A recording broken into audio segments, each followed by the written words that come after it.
Confirm the bell-ringing guest list one more time. Ms. Vale goes first, the executive representative second, and the institutional investor representative third. The host held the run-of-show card and spoke quickly. The media area is already full. The live stream warm-up starts in 10 minutes. No one changes positions at the last minute. What about Mr. Grant? A staff member asked quietly. The air seemed to tighten. The host looked up and saw Nathan Grant standing at the entrance. He immediately put on a smile. Mr. Grant, you're here.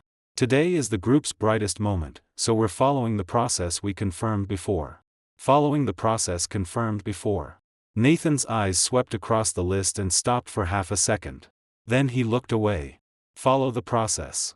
One sentence made everyone waiting to see his attitude breathe in relief. The backstage lights were bright as snow. Cameras crowded the hallway, and the media lenses pointed toward the dressing room door like a row of rifles. The moment the door opened, shutter sounds exploded. Clara Vale stepped out in heels. Her white suit was sharp and clean, like the edge of a blade. The moment her lips curved, the whole room seemed to turn with her. Ms. Vale, the group successfully listed today. What do you want to say most right now? People outside are calling this the most beautiful comeback in the industry. Do you agree? Ms. Vale, can you respond on behalf of management?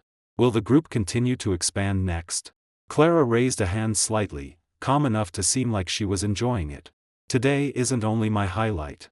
It's the entire group's highlight. But if I have to describe how I feel, I can only say I have waited a long time for this day, and prepared for it for a long time. When she said it sounded natural. So natural that it seemed as if she alone had carried every storm along the way. Behind the crowd, Nathan stood in the shadow, suit perfectly straight, expression calm. He did not push forward. He only watched her across the people. 3 years ago, when the company's cash chain broke, he filled the hole. 2 years ago, when the valuation bet agreement almost crushed them, he stepped out and carried the risk. 1 year ago, when the industry direction suddenly changed and several institutions prepared to withdraw, he sat them down one by one and pressed them back to the table. No one mentioned those things today. Or rather, someone deliberately did not mention them. Clara continued accepting interviews, her eyes bright with the approaching high point. The cameras chased her. The topics also circled only around her. Someone probed, Ms. Vale, people have always been curious. On such an important occasion today, will your fiancé appear publicly? Clara paused for a moment, but her smile did not fade. Today is about the group. Personal matters are not important. She said it lightly, as if brushing away a speck of dust. Nathan's lips moved slightly. He did not smile. This was not the first time she had placed him in the corner labeled personal matter.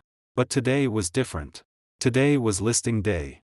It was the day she had once held his hand and said, word by word, when the bell rings, we'll stand on that stage together. Now, she had let go of that hand first. The VIP lounge was so crowded with flowers that there was almost nowhere to step. Guests came and went. The moment Nathan entered, an executive representative from the group hurried over, unable to hide the respect in his expression. Mr. Grant, we really have to thank you for reaching this step today. If you hadn't stabilized the whole situation back then, the group wouldn't have survived until now. Nathan accepted the water the man handed him. His tone was flat. The group listed because everyone built it together. The executive gave a bitter smile and lowered his voice. Others may not know, but I do. When things were hardest, we couldn't even pay salaries. You were the one who covered it. Later, during that storm, you closed the hole overnight. Ms. Vale can stand in front today because you were carrying everything behind her. Nathan glanced at him. Let Clara stand in front today. His words were not heavy, but they pressed back every extra sentence. An institutional investor representative walked over too, extending his hand with more courtesy than he had shown anyone on stage. Mr. Grant, congratulations. Honestly, without your backing, this project would never have reached listing. We stayed in because we trusted you. Nathan shook his hand. Today is her stage. You're as low profile as ever. The investor smiled, but his gaze sharpened slightly. But low profile is one thing. Some credit cannot be taken just because someone wants to take it. Nathan did not respond. He only turned to look toward a half-open door not far away. Clara's laughter drifted from inside. Clear. And distant. She had not always been like this. During the hardest nights, she stayed awake until her eyes were red, leaning on his shoulder and saying that once the company truly stood up, she would make everyone know that Nathan Grant was her greatest confidence. Now the company had stood up. And the first thing she did was hide him. Outside the dressing room, someone came to ask Clara to touch up her makeup. The area instantly became even more chaotic. Media, staff, security, assistants, footsteps and voices overlapped until the hallway felt narrower and narrower. Nathan stood to one side and waited for her for 7 full minutes. Clara finally came out.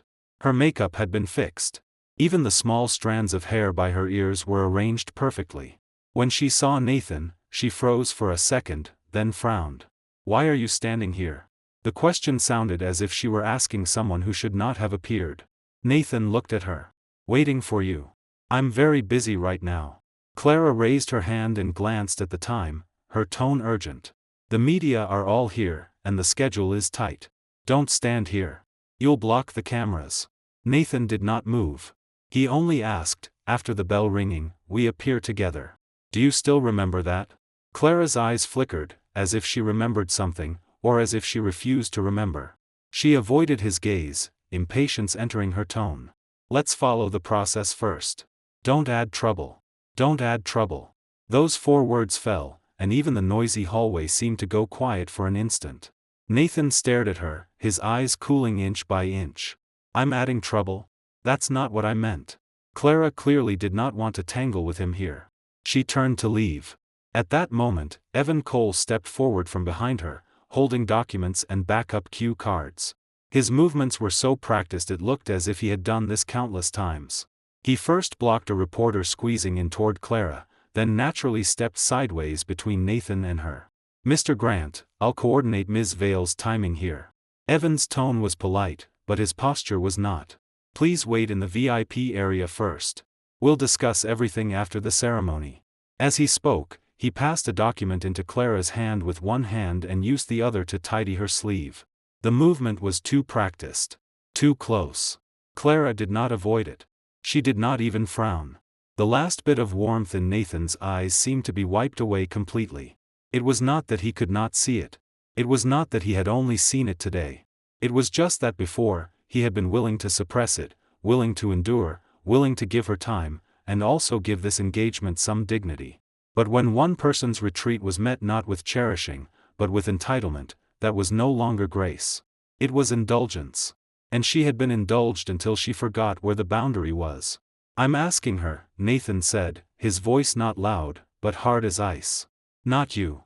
Evan's expression changed slightly, but he still did not move. "I'm only handling on-site matters for Ms. Vale." "Handling them so closely you block me with your body?" Nathan looked at him, his gaze sharp enough to make breathing difficult. "Since when did your position stand this close?" Someone at the side of the hallway had heard the movement and was already secretly looking over. Clara's face darkened. Suppressing her anger, she said, "Nathan Grant, do you know what kind of occasion this is? Do you have to act out here?" Act out. Nathan suddenly found it laughable. From the moment he entered, he had stood outside the light and held her beneath it.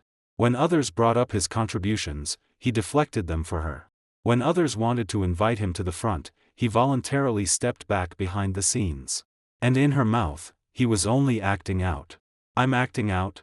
He repeated it once, his voice lighter and colder. "Clara Vale, you should know exactly who is giving you dignity today." Clara pressed her lips together. A trace of unease and guilt flashed in her eyes, but it was quickly buried by the glory waiting ahead on stage. She lowered her voice. "Whatever it is, talk after this ends. Don't make a scene now. Everyone is watching." "Afraid they'll see?" Nathan stared at her. "Or afraid they'll know who truly put you up there?" That sentence pierced her most sensitive point like a needle. Clara's expression changed, and her voice went cold. "I did not get here because of any one person. Don't make yourself sound like some savior." The surroundings went completely silent. Even Evan stopped speaking. Nathan looked at her as the anger he had suppressed for a long time finally surged inside him. It was not hysterical. It was something more frightening. A deep stillness, like a calm sea with reefs hidden underneath. He suddenly understood that the crack had not appeared today. Today, it had merely been exposed to the light. At that moment, the host's warm-up voice came from the main hall. Applause and music rose together like a wave, rolling down the passage. Let us witness this glorious moment together. Please welcome our bell-ringing guests to the stage. Staff quickly came to guide them, excited and nervous. Ms. Vale, it's time to go on stage. Clara took a deep breath and switched back into the flawless successful woman in an instant. She straightened her collar, put on her standard smile, and turned toward the main hall. Evan followed closely behind, blocking people, handing cards, clearing the way, never leaving her side. From beginning to end, Clara did not look back. At the end of the passage, layers of light opened like a road of glory prepared only for her. Shutters exploded. Applause joined into one sheet. Everyone's gaze chased her back. Nathan stood where he was. His fingers tightened, nails pressing painfully into his palm. This was everything he had built with his own hands. Money, connections, reputation, hidden cards. He gave them to her one by one, blocked the storms for her, and sent her to a position where everyone looked up at her. But after she stood firmly, the first thing she did was not hold his hand. It was to complain that he blocked the cameras. Truly ironic. The executive representative hurried over from the side and reminded him in a low voice, "Mr. Grant, the ceremony is about to start. If you go now, there's still time to arrange a position." Nathan looked at the figure being chased by light at the front. After a few seconds of silence, he slowly loosened his hand. "No need." The executive froze. "But originally, you and Ms. Vale." "Originally is originally." Nathan interrupted him, his tone so calm there was no ripple. "Today, I'll give her one final dignity." After saying that, he did not walk toward the stage. He only stood at the end of the passage, beyond the crowd and lights, watching coldly as Clara received the bell hammer from the etiquette staff. She smiled beautifully, dazzlingly, like she had finally reached the peak she dreamed of. Nathan suddenly wondered. When that bell truly rang, would she still be able to bear the platform beneath her feet? Bell-ringing guests, prepare. 60-second countdown. The host's voice pressed from the center of the hall, pushed bright by the speakers. The entire side curtain seemed to tremble. The etiquette staff had already cleared the aisle. Lights came on one by one, white and blinding. The edge of the stage clicked with the sound of high heels against flooring. In the media area, shutter sounds connected like raindrops. Clara stood before the steps and slightly turned her face, finally glancing at Nathan. But it was not the look he had been waiting for. No apology. No invitation. Not even a "come with me." She only nodded hurriedly, like acknowledging an acquaintance standing too close. Before he could react, she turned and said quietly to Evan, "Stay close. Don't let anything go wrong." Evan immediately answered, "Yes, Ms. Vale." That "stay close" was not loud. But Nathan heard it clearly. Their originally arranged joint appearance reached the final minute, and he was not even mentioned. Who she chose to stand beside her was now painfully clear. "Ms. Vale, this way please." The host raised a hand. "Core team on stage together. Media friends, prepare for the main shot." Clara lifted the hem of her outfit and stepped onto the stairs. Evan followed half a step behind her, still holding her spare cue cards and tissues, familiar as if they had rehearsed this countless times. Nathan watched the two enter the light one after another, his eyes dark and still. He said nothing more. This was the final dignity he would give her. If she still wanted to step on it, then let her step all the way through. The music suddenly rose on stage, and all the lights in the venue gathered at the center. The bell-shaped device stood in the most visible position, its metal casing reflecting countless flashes until his eyes ached. The bell-ringing guests and executive representatives stood in order. The institutional investor representative adjusted his spot. Only Clara stepped into the absolute center. The instant she lifted her head, it was as if she had finally entered the place from her dreams. Her chin rose slightly. Her shoulders tightened. The curve of her lips was perfect. Every camera chased her. Even the camera crane in midair adjusted rapidly just to give her the most complete close-up. "Let us witness together." The host's voice nearly pierced the ceiling. "Congratulations to the company for successfully entering the capital market and officially ringing the listing bell." Applause exploded. "Ms. Vale, look here. Ms. Vale, face front. Guests, please move closer." Reporters shouted from every direction, urgent and sharp. Some even crouched beside the front row seats, lifting cameras and shooting non-stop, afraid to miss the most valuable frame of the second. Clara enjoyed being chased. She turned her face for the cameras and raised her hand to accept the hammer from the etiquette staff. The metal handle reflected the cool whiteness of her fingers. Red lips, white suit, light, applause, all of it pressed onto her alone, making everyone around her into background. Nathan stood below the stage, looking at her through layer after layer of people. He knew better than anyone how heavy this moment was. 3 years ago, when the company was nearly dead, ringing a bell was impossible. They couldn't even pay salaries the next day. He had filled the holes one by one. He had taken the rotten mess no one dared touch. He had borne every doubt for her and lifted her from the mud step by step to this day. Now, she finally stood in the brightest place. And he had been personally shut outside the light by her. Countdown begins. The host raised an arm. 10, 9, 8, 7. The entire hall counted along. The voices rose higher and higher, shaking even the floor. Clara gripped the hammer, her eyes dazzling. Evan stood slightly behind her at her side, leaning forward, as if ready to hand her something, support her, shield her. 3, 2, 1. Ring the bell. Clara raised her arm. The hammer fell heavily. Clang. The thick bell sound boomed out, first hitting the stage ceiling, then rippling through the whole venue. Then came confetti cannons, applause, and cheers all at once. Golden ribbons poured from above, cut by the lights into shining fragments like an uncontrolled golden rain. Listing successful. The host shouted until his voice cracked. Company executives almost stood at the same time, smiling and applauding. Congratulations, Ms. Vale. Congratulations on the listing. We finally made it. Guests in the front rows stood too, the applause rising wave after wave. The reporters went completely mad. Shutters formed a dense wall of sound. Ms. Vale, center. Please keep smiling. One more celebration shot. At that moment, Clara seemed to be pushed into the sky by applause and cameras. Her smile widened even more. The earlier restraint had faded from her eyes, replaced by a nearly burning excitement. She kept adjusting her angle, raising her hand, turning slightly, nodding. Every movement was precisely aimed at the camera. As if the whole world should pause for her. As if all of this should belong completely to her. Nathan watched as his fingers slowly loosened, then tightened again. He had still been waiting. Waiting for the bell to finish. Waiting for her to remember that promise. Even if it was only one glance back. Even if she only gave their engagement one final bit of dignity in front of everyone. But what Clara did next was crueler than he had imagined. The host was guiding everyone forward for a group photo. The media area was also shouting reminders. Guests, look forward. Ms. Vale in the center. Move closer. Clara did as told. She stood at the front, dead center. Confetti still hung from her hair and shoulders, and the lights outlined her whole body until she glowed. First, she raised a hand toward the cameras. Then, as if suddenly remembering something, she turned sharply. Everyone thought she was finally going to find Nathan. Even several guests in the front row subconsciously looked downstage. But she did not. She turned toward Evan. So quickly no one had time to react. She rushed one step forward and directly embraced him.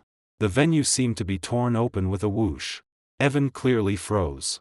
The cue cards in his hand tilted half an inch, and surprise flashed in his eyes. But the shock lasted only half a second.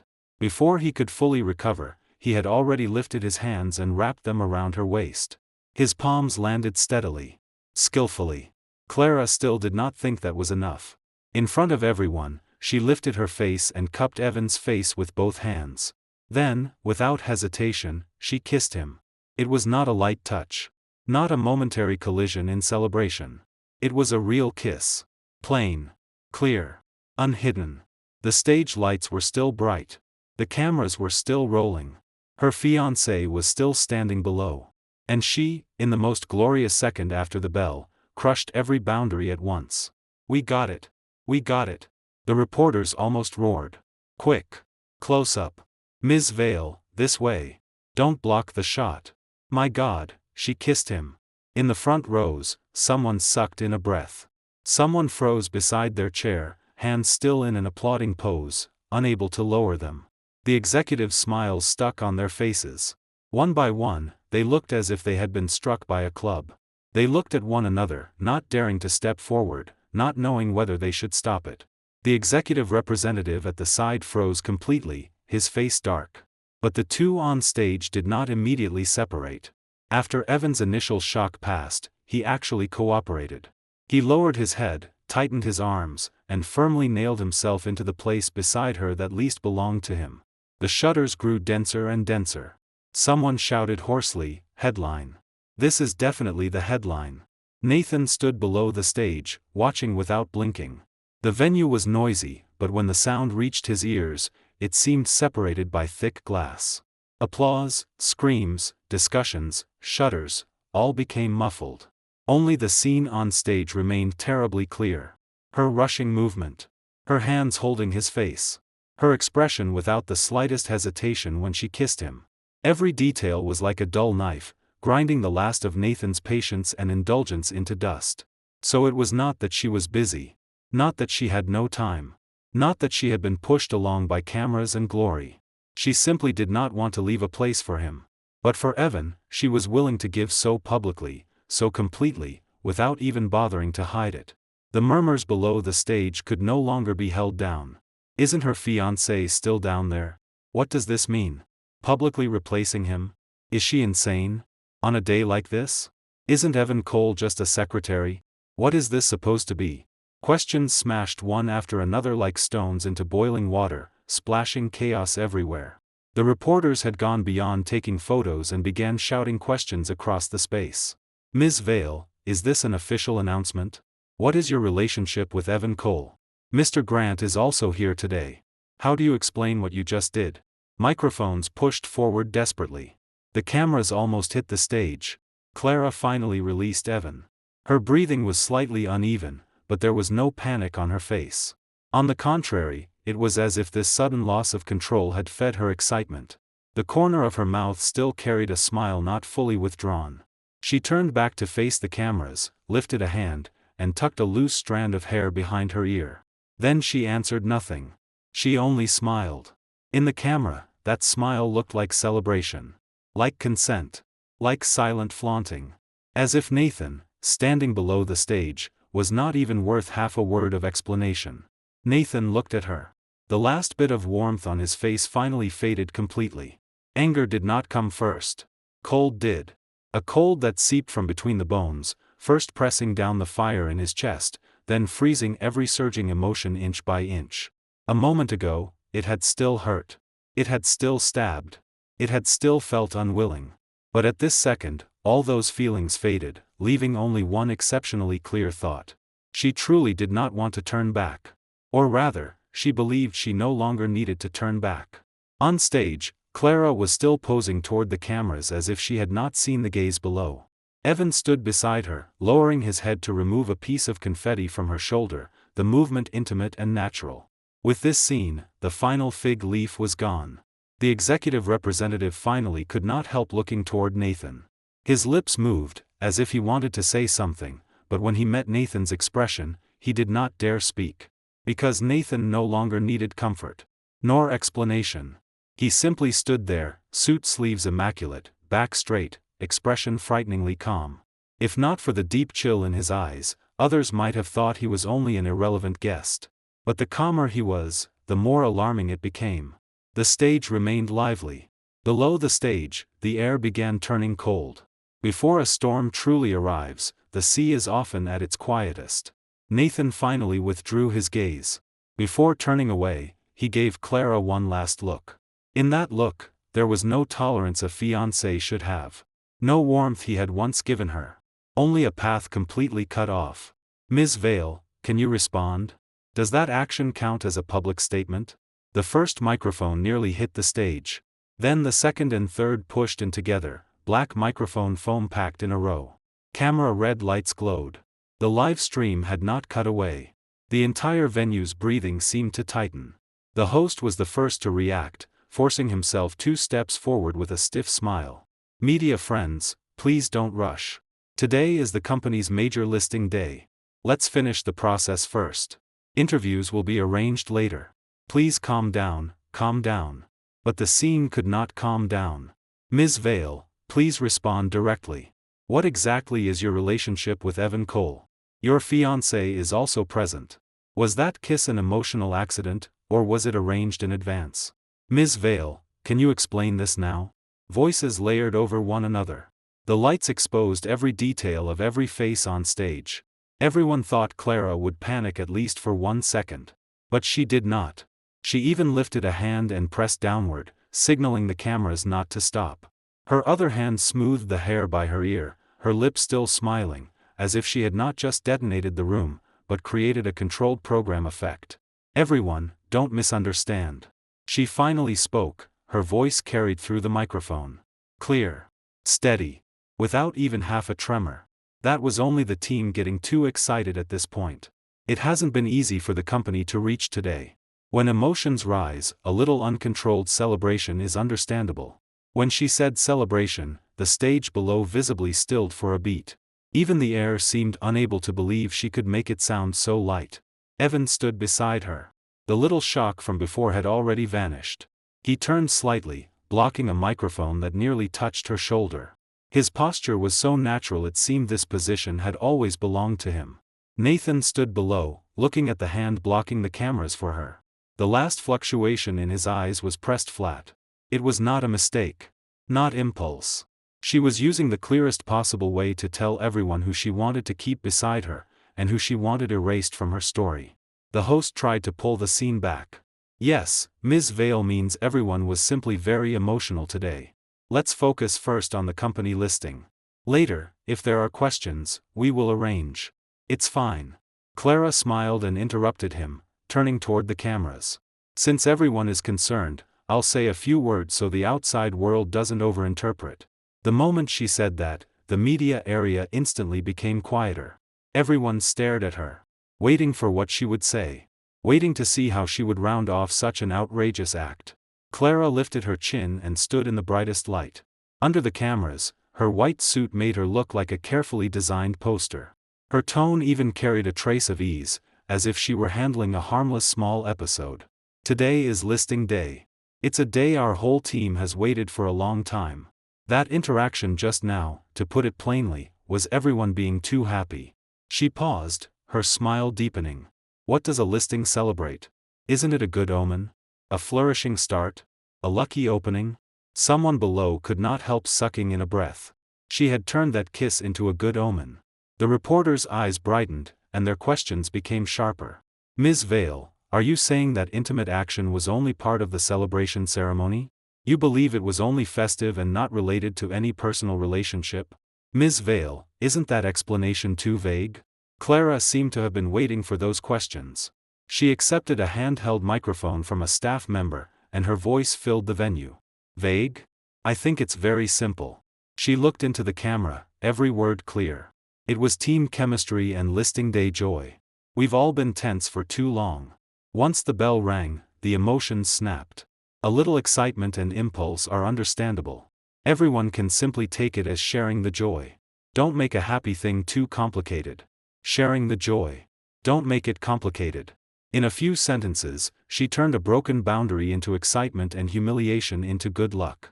The company executives in the front row looked worse and worse. Some wiped sweat from their brows. Some tried to force smiles, but the corners of their mouths collapsed halfway. No one dared step forward. Because the live stream was still on. Because the cameras were still filming. Because the person on stage was today's most untouchable protagonist. Evan smoothly picked up the thread. Yes, everyone was too excited today. It hasn't been easy for the company to come this far. That was simply emotion taking over, and we really didn't think so much. Please focus more on the company itself. Don't let one celebratory action overshadow the main event. After saying that, he leaned half a step closer to Clara. It was not a large distance. But at a moment like this, that half step was more piercing than anything. Whispers below the stage grew harder to suppress. Her fiancé is right there, and she still dares say that? This isn't washing it clean. This is forcing it into a celebration. Evan Cole really dares speak. What status does he even have? She really thinks she can control every scene? Nathan heard it. And it was as if he did not. Gazes fell on him one after another. Testing. Sympathetic. Gloating. Avoidant. Those gazes were like thin needles, stabbing densely. But his face did not change at all. He only looked at the two people on stage. He watched how Clara turned betrayal into something grand. He watched how Evan followed her words and placed himself into a position that did not belong to him. So once a person's heart leaned away, even the most basic right and wrong could be overturned. A reporter clearly did not intend to be fooled. He immediately struck deeper. Ms. Vale, what about Mr. Grant? As your fiancé, he is also here. Did you communicate this explanation with him in advance? Did he know? The moment the question came out, even the host's face went white. Almost every gaze in the venue shifted in the same direction. Nathan stood there. Suit straight. Shoulders and back level. Like a shadow too quiet to disturb. Clara saw him too. But her gaze stopped only for an instant before quickly withdrawing, as if she did not want the camera to capture any extra information. Today, let's discuss the company first, she answered neatly. The listing is such a major event. Let's not let other topics steal the main line. If everyone is truly happy for us, focus on the business, on the future, and on the company's development. She did not deny it. Nor did she admit it. And she did not mention Nathan's identity even once. She used one light phrase, let's discuss the company first, to skip over the man standing below the stage. As if that engagement was only an insignificant attachment. Something to hang up when useful, and take off when inconvenient. The reporters still refused to let her go. So Mr. Grant has no objection? Ms. Vale, can you speak for him? By avoiding the question this way, are you implicitly acknowledging a new relationship? Ms. Vale, please respond directly. At last, a company executive could no longer sit still. He hurried forward, sweat already on his forehead, his voice weak as he smoothed things over. Media friends, today is indeed about the group listing. Private topics can be communicated later. Thank you for your understanding and your attention to the company. After speaking, he tried to signal the host to hurry the process along. But the host's hand had gone stiff around the schedule card. Order on stage was barely maintained, but the cold embarrassment below could not be suppressed.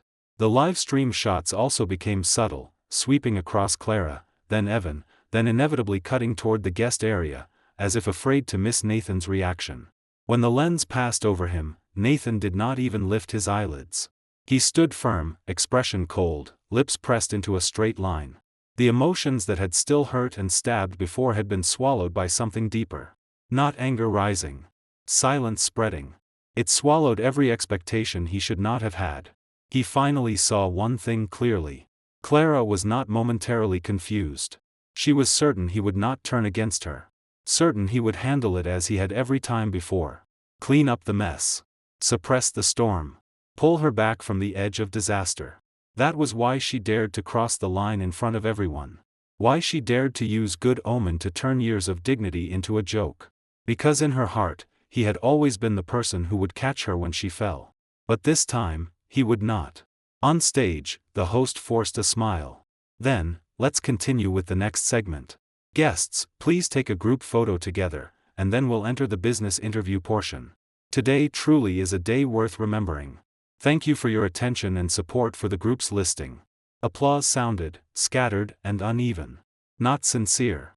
Some in the front row clapped twice symbolically and stopped. More people exchanged glances, clearly no longer thinking about the listing itself. The excitement remained. But the joy had been torn open, and no patch could stop the leak. Clara seemed not to notice. Or perhaps she noticed and did not care. She returned to the group photo position, adjusted her collar, and resumed that watertight smile. When the camera turned toward her, she angled her face smoothly, giving the lens her most beautiful side. As if the storm just now had been resolved by a few words. Evan stood beside her, and he truly remained standing there. He did not retreat. Did not avoid suspicion. When the photographer said, "A little closer," he even shifted an inch closer to her shoulder. That inch was a light and heavy slap across the faces of everyone who understood the truth. This explanation is ridiculous. Someone in the guest area murmured. The voice was not loud, but it fell directly into Nathan's ears. He did not react. Not even his brow moved.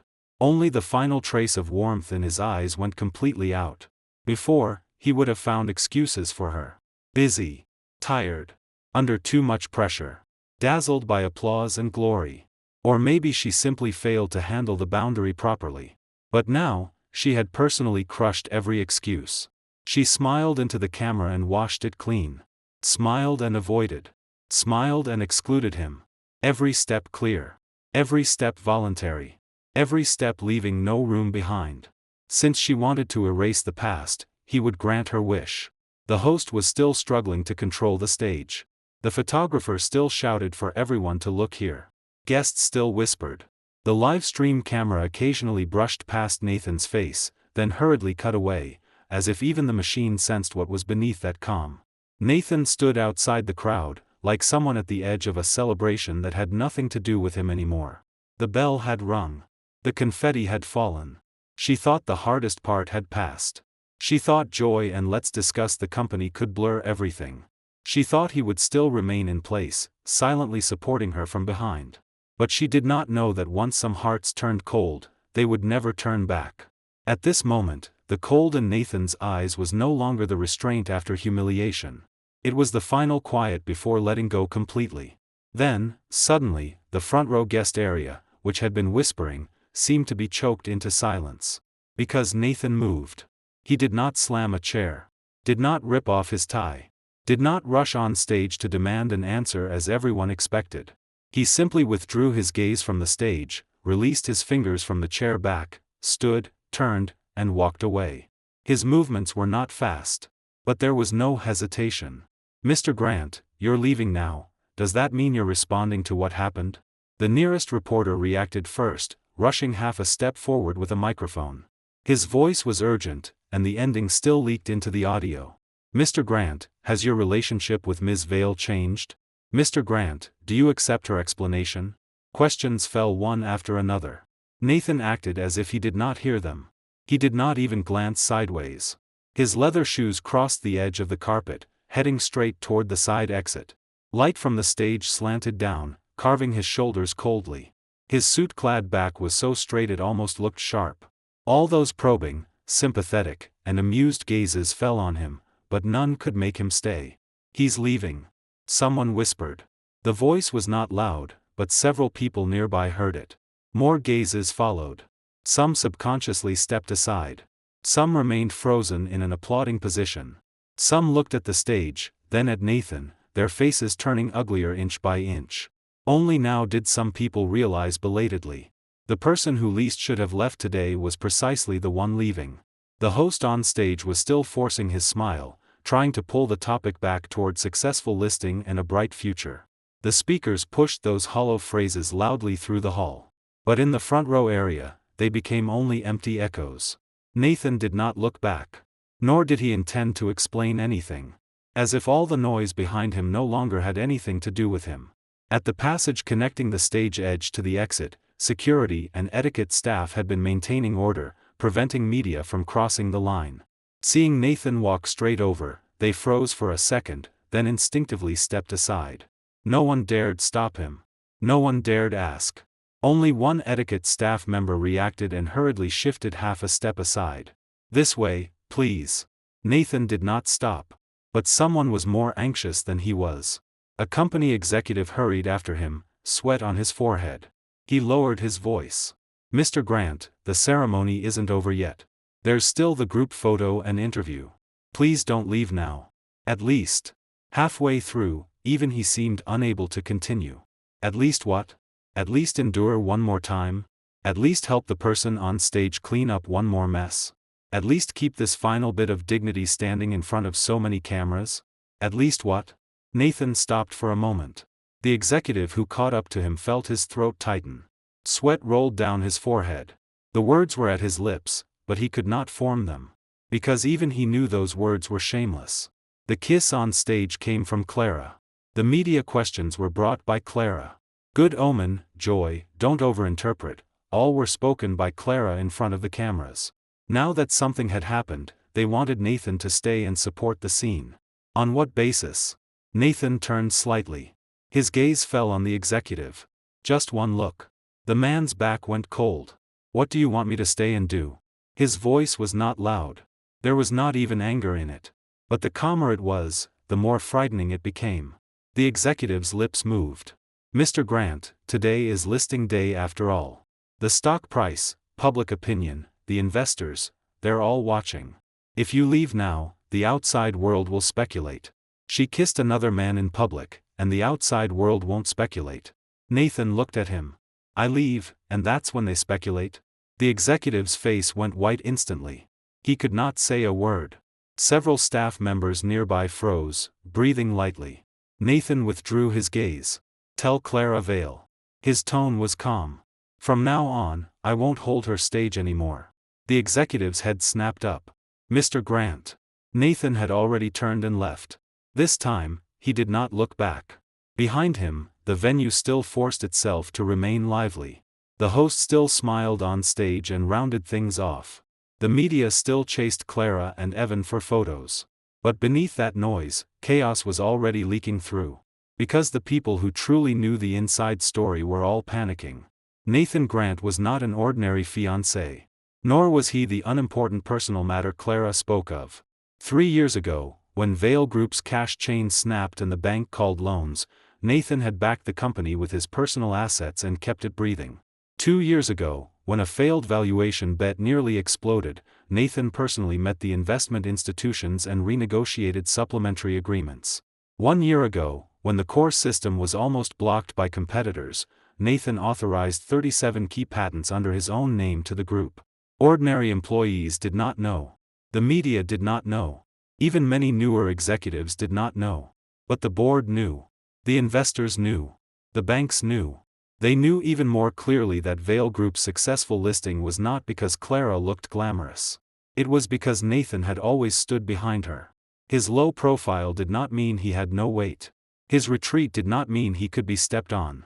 At the end of the exit passage, Nathan's assistant, Mason, was already waiting. Seeing Nathan come out, Mason stepped forward immediately, his expression dark.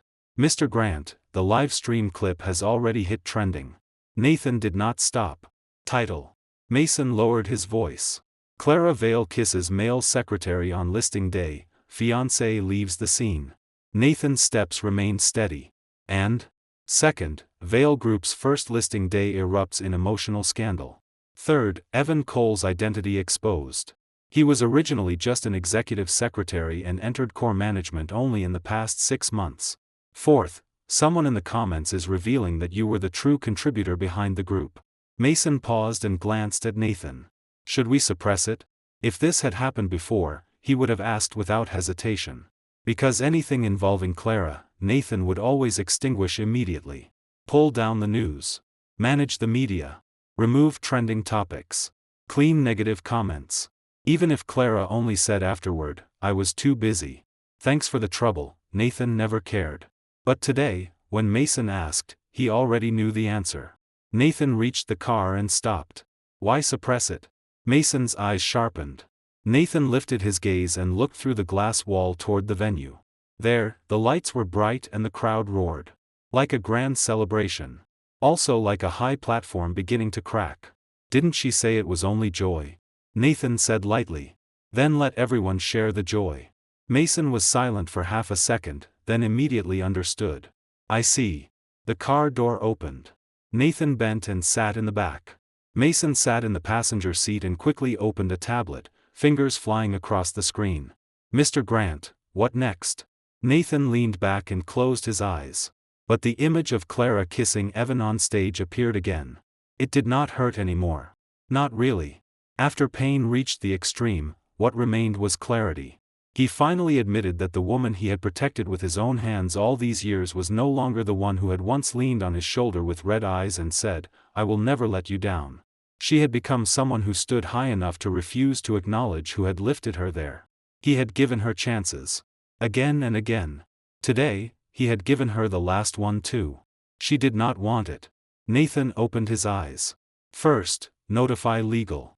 Terminate all free licenses of my core patents currently used by the group and initiate contract breach review. Mason's fingers paused. Once this step was taken, at least 3 core business lines of the group would stall immediately. Second, notify the banks and guarantors. I withdraw my personal unlimited joint guarantee. All subsequent risks will be borne by Vail Group itself. Mason's breathing tightened. Once this step went down, bank risk control departments would reassess the group's credit lines overnight. Third, notify Crownline Capital. Suspend all follow-up financial support for Vail Group. Fourth, send Clara the engagement termination agreement. She has until 6 tonight to sign. What if she doesn't sign? Nathan's eyes were cold. Then make it public. Mason's spine chilled. Understood. The car slowly left the venue. Outside the window, celebration cannons were still sounding. On the listing screen, the words Vail Group were lit so brightly they hurt the eyes. Nathan looked at those words, and the corner of his mouth moved almost imperceptibly. This was the platform he had built with his own hands. Since she disliked him blocking the camera, he would remove the beams beneath her feet. He wanted to see how long Clara Vail could stand on that stage without him. Inside the venue, Clara still had no idea the real storm had begun. She stood under the spotlight, her smile still beautiful. The cameras chased her. The host's voice lifted her. Directors and executives surrounded her with congratulations. But somewhere inside, she felt briefly empty. Nathan had left. She had seen it. A passing figure at the side of the stage, cold as a knife. At that moment, her chest tightened for no reason. But soon, she pressed that unease down again. Where could he go? He was just throwing a temper. All these years, hadn't Nathan always been like this? Cold on the outside, soft inside. If she frowned, he gave way. If she said she was busy, he waited. If she said the company needed him, he returned. Today's scene had simply gotten a little out of control. But listing day was such a major moment. He would not truly tear down her stage. He could not bear to. Thinking this, Clara's smile steadied. Evan stood beside her and whispered, "Ms. Vail, don't worry. I've already asked PR to prepare a unified statement. We'll say it was a team celebration. No need to respond to the personal relationship." Clara nodded. Evan looked at her, unable to suppress the excitement in his eyes. He had climbed from an ordinary secretary to where he stood today, waiting precisely for this moment.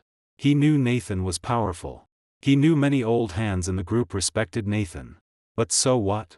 Nathan was too low profile. So low profile it was as if he did not exist. And Evan Cole was the one who entered conference rooms with Clara every day, blocked the media for her, handed her documents, stayed up late with her, and accompanied her to social events. In the eyes of outsiders, he was the person closest to Clara. Today's kiss was more like a stamp. Once stamped, he was no longer just a secretary. He was the man standing beside Clara Vail. Evan leaned slightly and lowered his voice further. "Ms. Vail, do you want me to explain to Mr. Grant?" Clara's eyes darkened. "Explain what?" Evan immediately fell silent. Clara looked toward the crowd below, her tone hard. "I said it was a celebration. If he doesn't even have this much sense of the big picture, that's his problem." A trace of satisfaction flashed in Evan's eyes, though he put on an awkward look. "But he is your fiancé after all. Walking out like that today may make people say you." "Let them say it." Clara cut him off. "The company has listed. Today belongs to me. No one can ruin it." Her voice was not loud, but it carried an almost obsessive pride. Evan nodded immediately. "Of course. It wasn't easy for you to reach today. No one has the right to steal your spotlight." That sentence hit Clara exactly in the heart. No one had the right to steal her spotlight. Not even Nathan. She admitted Nathan had helped her. But helping did not mean he could stand above her forever. Whenever outsiders mentioned the group's listing, they said Nathan was behind it. Whenever the board encountered risk, they asked what Mr. Grant thought. Whenever investors discussed cooperation, they always looked first at Nathan's attitude. Why? She was the CEO. She was the public leader of Vail Group. She wanted everyone to remember Clara Vail, not add thank goodness for Nathan Grant every time they praised her success. So today, she deliberately did not let Nathan stand at the front. She wanted to prove that without him, she could still stand in the brightest place. As for the kiss, a complicated emotion flashed in Clara's eyes. At that second, she really had been impulsive. When the bell rang, huge excitement had rushed over her. Evan was standing beside her, his eyes full of admiration, hands holding everything she needed. And Nathan? Forever calm. Forever restrained. forever looking at her like she was an immature child. She hated that gaze. Hated that he never fought for anything, yet made everyone feel he was the one truly in control. So she kissed Evan. As if announcing to everyone that Clara Vale's glory did not require Nathan Grant to crown it. But now, Nathan had truly left. And irritation rose inside her. What right did he have to leave? How could he leave at a time like this? Just then, the PR director ran over, face pale. Ms. Vale, something happened. Clara frowned. What now? The PR director handed over the phone, hands shaking. We can't suppress the trending topics. On the screen, the first topic burned painfully bright. Hashtag Vale Group female CEO kisses male secretary on listing day hashtag. Second. Hashtag Nathan Grant leaves scene hashtag. Third. Hashtag Clara Vale good omen hashtag. The comments had already exploded. Her fiancé was below the stage and she kissed her male secretary. This is a good omen. This isn't a listing bell. This is a funeral bell for the ex-fiancé. Who exactly is Nathan Grant? Why are so many industry insiders saying Vale Group wouldn't exist without him? Clara Vale looks awful here. She uses his resources and steps on his face. Clara's expression darkened inch by inch. Take them down. The PR director's voice was bitter. We've already contacted the platforms, but the heat is rising too fast. Also, many financial influencers are reposting. Financial influencers? They're digging into the real contributor behind the group's listing. Clara's fingers tightened. Who released that? The PR director did not dare speak. Clara's first reaction was Nathan. But quickly, she rejected it. Impossible. Nathan would not do this. No matter how angry he would not ruin her listing day. At most, he would be cold to her for a few days. Once she went back and lowered her head, or said a few soft words, he would handle everything cleanly as before. Clara tossed the phone back. Have PR release a statement first. Emphasize that it was a team celebration. For malicious interpretations, we reserve the right to pursue legal action. Yes. The PR director was about to leave when another executive rushed over. This time, the expression on his face was not panic. It was fear. Ms. Vale, the bank called. Clara snapped impatiently. Why is the bank calling on listing day? Tell finance to answer tomorrow. No. The executive swallowed. The bank said they received a formal letter from Mr. Grant withdrawing his personal guarantee. They will immediately reassess the group's credit line. Clara's face changed suddenly. What did you say? As soon as she finished speaking, the institutional investor representative walked over from the side. The face that had still been smiling earlier was now cold as ice. Ms. Vale, Crownline Capital just notified us that they are suspending all subsequent funding support for Vale Group. Clara's breathing stopped. Suspending?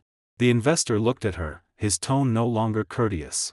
To be precise, Mr. Grant has withdrawn. The entire backstage area fell into dead silence. Evan's smile froze on his face. Clara held her phone, fingertips white. She finally realized. This time, Nathan did not seem to be throwing a temper. He truly was no longer supporting her. At 3:08 in the afternoon, before Vale Group's first post-listing media interview had even ended, the trading screen began to fluctuate abnormally. At first, the gain merely narrowed. No one cared much. New stocks fluctuated. That was normal. But 10 minutes later, the gain dropped from 32% to 18%. Another 10 minutes, down to 9%. The financial live stream comments began filling the screen. What's going on? It just listed and it's already diving? Can an emotional scandal affect it this much? This isn't about emotions. There may be a fundamental landmine. I heard the core patent licensing has a problem. The bank credit line is being reassessed too. These rumors spread like wind. Faster and fiercer. Inside Vale Group, the phones were nearly blown up. Finance, legal, board office, PR, everyone seemed kicked into boiling water, descending into chaos. Clara stood in the lounge, face iron gray. Nathan Grant still isn't answering? The assistant lowered her head. No. Call again. We've called 27 times.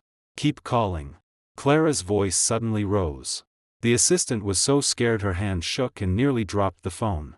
Evan stood nearby, looking bad himself but still forcing composure. Ms. Vale, don't panic. Mr. Grant may still be angry. It'll be fine after a while. Clara turned sharply to him. After a while? Her eyes were frighteningly cold. Do you know what it means when he withdraws his guarantee? Evan's lips moved. Of course he did not. The things he had touched before were surface-level matters. Venue schedules. Media reception. Speeches. Trip arrangements. Those things made him look like a core figure. But the real cash chain, credit line, patents, valuation bets, board agreements, he had never touched them. And he could not understand them. He only knew Nathan was important. He did not know Nathan was this important. Clara closed her eyes and forced herself to calm down. She took out her phone and personally dialed Nathan's number. First call. No answer. Second call. Still no answer. Third call. The call was directly rejected. Her chest tightened violently. Nathan rejected her call? In all these years, he had never rejected her call. Even at 2 a.m, one sentence from her, "The company has a problem," and he would answer at once. Even when they fought the worst, he would only remain silent. He never refused to pick up. Clara gritted her teeth and called again. This time, a mechanical female voice sounded. "Sorry, the number you dialed is temporarily unavailable." She had been blocked. Clara stared at the screen, as if she did not recognize those words. No one in the lounge dared speak.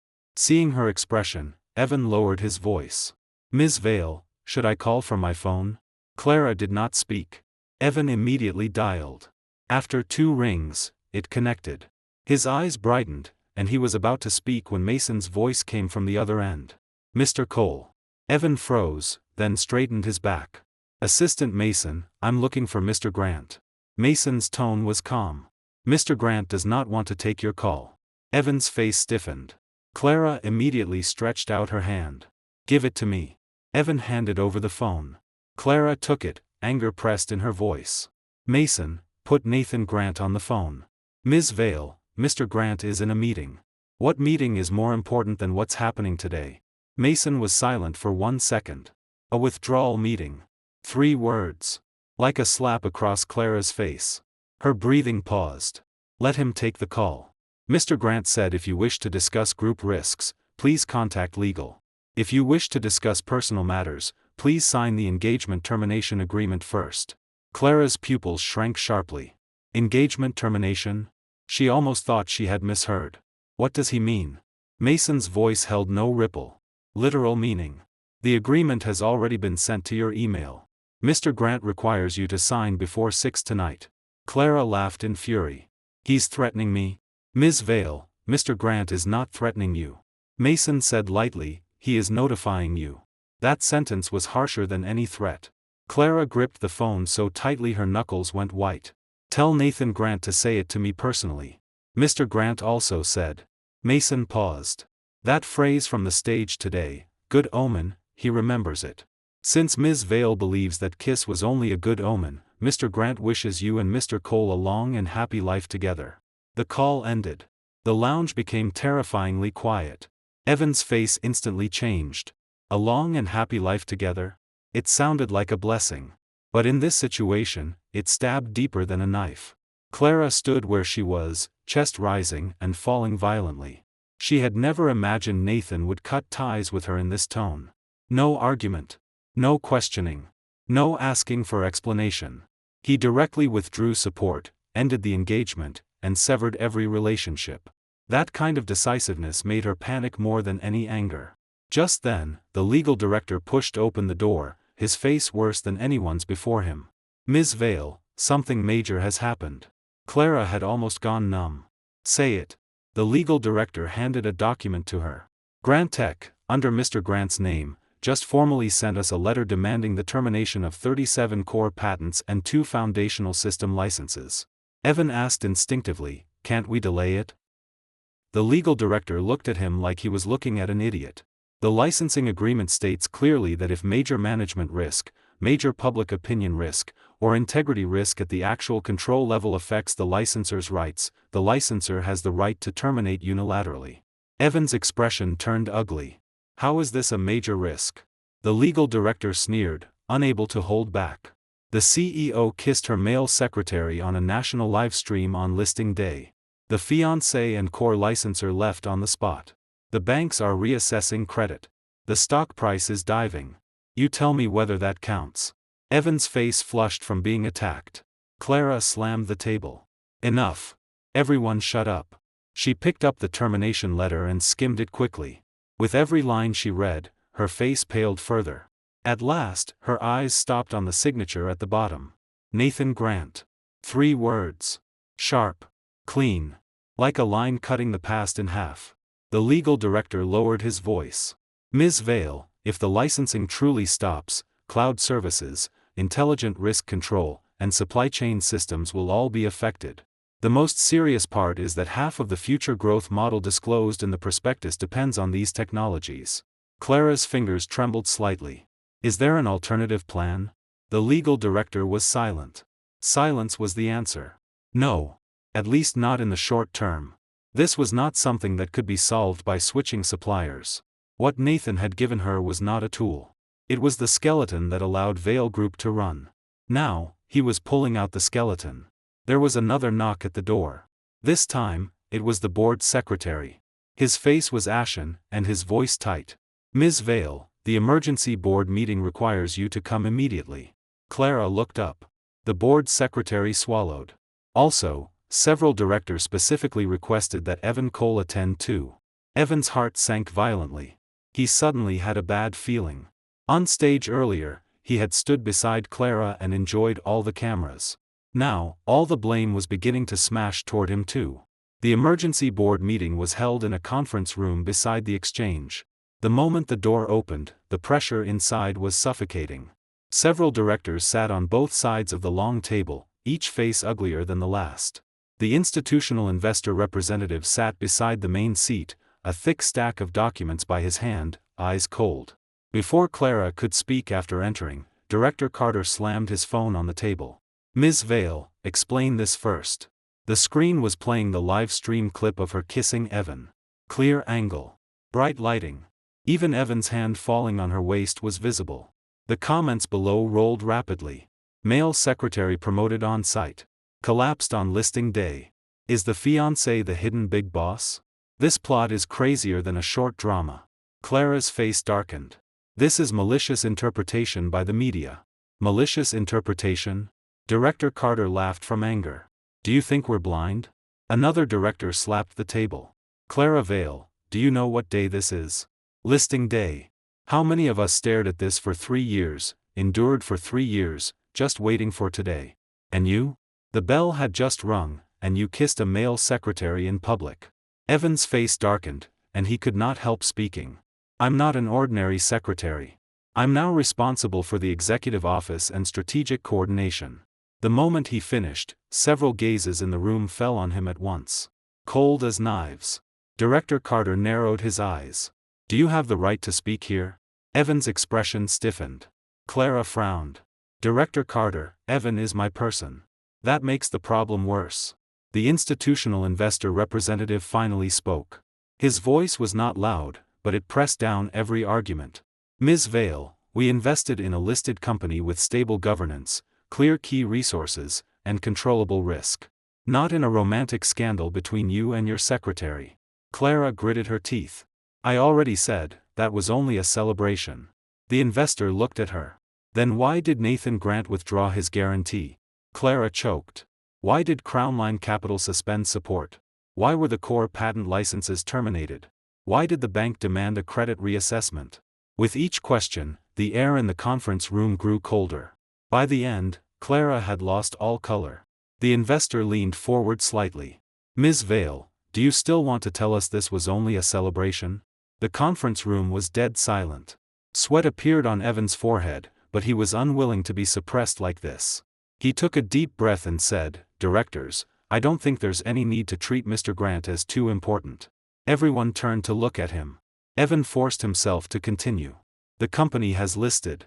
The capital market looks at future operating ability, not the emotions of any one person. Mr. Grant's withdrawal will affect us short term, yes, but it does not mean the group can't operate. Also, Ms. Vale is the group's CEO. The person who truly led the team forward these years is Ms. Vale. Mr. Grant only provided some external support. Some external support. The moment those words came out, Director Carter laughed aloud. Not a happy laugh. A cold laugh of utter absurdity. Do you know how much money was left on the books when the group nearly went bankrupt 3 years ago? Evan froze. Director Carter stared at him. $730,000. The salary gap that month was $24 million. The bank was calling $300 million in loans. Suppliers blocked the doors demanding payment. It was Nathan Grant who used his personal assets to fill the cash gap and pull new credit lines for Vail Group. You call that some external support? Evan's face turned pale. Another director continued. 2 years ago, when the valuation bet nearly exploded, Clara Vail cried so hard in the conference room she couldn't stand. It was Nathan Grant who flew to 3 cities, met 9 institutions, and renegotiated the supplementary agreement line by line. Last year, when the core system was blocked, Nathan Grant licensed his own patents to the group. Without him, Vail Group would not be listing today. It would have grass 3 feet high over its grave. Evan's lips moved, but he could not refute a single word. Clara's face looked terrible. She did not want to hear these words. Especially not in front of Evan. Because every sentence reminded her that the platform she stood on today was paved with Nathan's bones. The institutional investor representative said coldly, "Ms. Vail, I will ask you only one question. Can Nathan Grant come back?" Clara's throat tightened. Instinctively, she wanted to say yes. But remembering that call, the engagement termination agreement, and the line "I wish you and Mr. Cole a long and happy life together," she suddenly could not speak. Director Carter saw her silence, and his face completely darkened. "Clara Vail, do you still not understand the situation? Nathan Grant leaving doesn't mean the group has lost only a fiancé. It has lost credit backing, financial support, and core technology. You humiliating him in public was not handling a private matter. You were personally smashing the company's foundation." Clara suddenly lifted her head. "Enough." Her voice trembled, but she still forced dignity. "Are you blaming me now?" Director Carter sneered. "Who else should we blame? Nathan Grant for not standing below the stage applauding and blessing you with your male secretary?" Evan's face instantly turned red. Clara was also stabbed by those words, her gaze trembling. She gritted her teeth. "I will handle it." "How?" "I will make Nathan Grant withdraw those letters." The institutional investor representative looked at her. "When?" Clara clenched her fingers. "Tonight." Director Carter said coldly, "Before 6. Clara's expression froze. Director Carter enunciated each word. "If Nathan Grant does not restore the guarantee and patent licenses before 6, the board will initiate CEO accountability procedures." Clara looked at him in disbelief. "You want to remove me?" "It is not that we want to remove you." The investor closed the document. "You handed us the knife yourself." Outside the conference room, urgent knocking suddenly sounded. The board secretary pushed open the door, voice shaking. "Everyone, the stock has broken below issue price." The moment that sentence fell, every face in the room changed. On the first day of listing, the stock broke below issue price. This was not embarrassment. This was disaster. Clara's mind buzzed. She finally panicked. After the stock broke below issue price, Vail Group fell into complete chaos. Online public opinion quickly shifted from romantic gossip to financial doubts. Stock breaks on listing day. Was there insufficient information disclosure? Core technology depends on third-party licensing. Why did the prospectus emphasize independent RD? Key guarantor exits. Does this affect continuing operations? Question after question smashed down. PR could not handle it. Investor hotlines were blown up. Media blocked the downstairs entrance. The exchange sent an inquiry letter. Every matter was like fire, burning Clara until she was overwhelmed. At last, she no longer cared about face and went directly to Nathan's company. Grant Tech. This company was usually so low-key it almost had no presence. But people in the industry who truly understood technology knew Grant Tech held the hardest core of intelligent risk control and supply chain foundational algorithms. For 3 years, Vail Group had boasted of its technical moat. The deepest part of that moat had the surname Grant. When Clara arrived downstairs, the front desk stopped her. "Sorry, Ms. Vail. You cannot go upstairs without an appointment."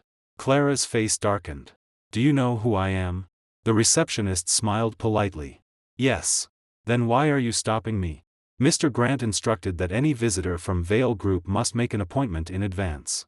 Clara's fingers trembled with anger. In the past, no one ever stopped her here. She did not even need to register. She could push open the door to Nathan's office at any time. Now, she was stopped in the first-floor lobby. Like an outsider. Evan followed behind her. Seeing people nearby looking over, he could not save face and immediately stepped forward. How do you people do your jobs? Don't you know the relationship between Ms. Vale and Mr. Grant? The receptionist glanced at him. Mr. Cole, Mr. Grant also instructed that especially you cannot go upstairs. Evan's face stiffened instantly. Someone in the lobby could not help letting out a low laugh. Evan's face turned the color of pig liver. What do you mean? The receptionist kept smiling. Literal meaning. Clara closed her eyes briefly and suppressed her anger. She did not want to keep embarrassing herself here. Ask Mason to come down. 10 minutes later, Mason came down. Not Nathan. When Clara saw him, her expression grew colder. Where is Nathan Grant? Mason said mildly, Mr. Grant is in a meeting. I'll wait. Mr. Grant will not see you today. Clara laughed in fury. Mason, don't forget, before, when you saw me, you had to call me Ms. Vale. Mason nodded. I still do. But a title does not represent permission. Those words blocked Clara until her face went white. Evan could not help interrupting. Assistant Mason, we're all partners. There's no need to make things so absolute. Mason finally looked at him. Mr. Cole, the partnership is between Mr. Grant and Vale Group. Not with you. Evan's expression stiffened. Mason continued, also, Mr. Grant asked me to pass you a message. Evan's heart tightened. What? If you stand in a position that does not belong to you, you must bear the consequences of standing there. Evan's eyes flickered. Clara snapped impatiently, I'm not here to listen to this nonsense. I want to see Nathan Grant. Mason handed over a document. Mr. Grant said what you really need to see is this. Clara frowned and accepted it. The title was glaring. Preliminary Audit Report on Abnormal Expenditures and Data Manipulation in Vale Group Strategic Coordination Department. She opened the first page, and her face changed instantly. It was listed clearly. In the past 6 months, Evan had approved more than $47 million in abnormal expenses under the names of strategic expansion, media maintenance, and channel management. $13 million of it flowed into shell companies controlled by his relatives. Even worse, 2 sets of business growth data submitted to the board were artificially inflated by 27%. And one of those growth datasets had later been written into the listing roadshow materials. Clara looked sharply at Evan. What is this? Evan's face turned deathly pale. Fake. This must be fake. Nathan Grant made this up to retaliate against me. Mason's expression was calm. The evidence chain has already been sent to the board, the exchange, and the audit firm. Evan's knees weakened, and he almost could not stand. Clara felt dizzy. She had always thought Evan only liked showing off, crossed the line a little, and enjoyed being relied on by her. She never imagined he would dare touch listing materials. This was not a matter of ability. This was fatal. If the exchange determined that there were major defects in disclosure, Vale Group's future trouble would be far worse than the stock-breaking issue price. Mason looked at Clara. Mr. Grant also said that if Ms. Vale likes bringing Evan Cole to the front, he won't stop you. But from today on, every single thing Evan Cole has done must be acknowledged by Ms. Vale herself. The document slipped from Clara's hand and fell to the floor. Evan panicked and rushed to grab her hand. Clara, listen to me. I did all this for the company. That money was for managing resources. The data was only packaging. Everyone does this. Don't touch me. Clara threw him off. With that movement, everyone around them looked over. Evan's face was deathly pale, but a venomous glint flashed in his eyes. He suddenly lowered his voice. Clara Vale, are you trying to push me out now? Clara froze. Evan stared at her. You were the one who kissed me on stage. You approved me entering core management. You signed those expenses too. Now you want to act innocent? Clara's heart turned cold. At last, she saw clearly. Evan was not the loyal dog she thought he was. He was a snake that had already bitten onto the hem of her clothes. She gave him a chance, and he climbed upward. She gave him a position, and he tied himself into her interests. Once something happened, he would not protect her. He would drag her down with him. Mason watched all this without surprise. Nathan had seen through scenes like this long ago. Clara was the one who had never wanted to believe it. The elevator doors suddenly opened. A group of lawyers stepped out, led by Nathan's private attorney. The attorney walked to Clara and handed over another document. Ms. Vale, this is the formal engagement termination agreement Mr. Grant has entrusted us to deliver. Clara did not take it. The attorney did not urge her. He only placed the document on the front desk.